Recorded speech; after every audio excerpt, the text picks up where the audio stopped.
না। এই কারণে এনসিপির প্রতি আহ্বান থাকবে, নির্বাচনের আগ থেকেই সংস্কার, বিচার এবং জুলাই সনদের পক্ষে নিজেদের অবস্থান স্পষ্ট করে আসছে জাতীয় নাগরিক পার্টি এনসিপি। কিন্তু বিএনপি সরকার ক্ষমতায় আসার পর থেকে দলটির নেতাদের বক্তব্যে সংবিধান সংস্কার পরিষদ এবং জুলাই সনদ বাস্তবায়ন নিয়ে শঙ্কায় দলটি। যেই রিটটি করা হয়েছে গণভোট সোমবার বিকেলে মিরপুরে ঢাকা মহানগর উত্তর এনসিপি আয়োজিত ইফতার মাহফিলে এ নিয়ে উদ্বেগ জানান দলটির নেতারা। যেই রিটটি করা হয়েছে গণভোট, প্রাণ লাগছে, খুব খাচ্ছে, আরাম পাচ্ছি।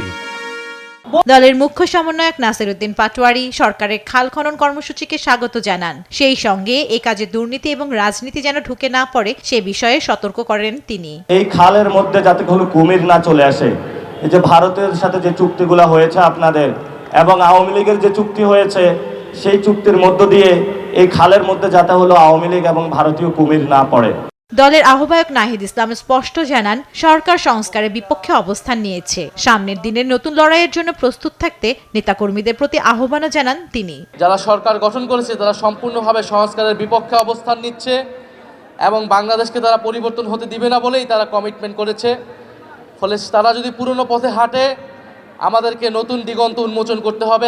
সংস্কারের পক্ষে কোনো রাজনৈতিক দল না থাকলে একাই এনসিপি লড়বে বলেও জানান নাহিদ ইসলাম। শুভেচ্ছা বক্তব্য দেওয়ার জন্য জান্নাতুল মোহনা, দেশ টিভি, ঢাকা। এই ব্যবস্থা এসেছি। ফলে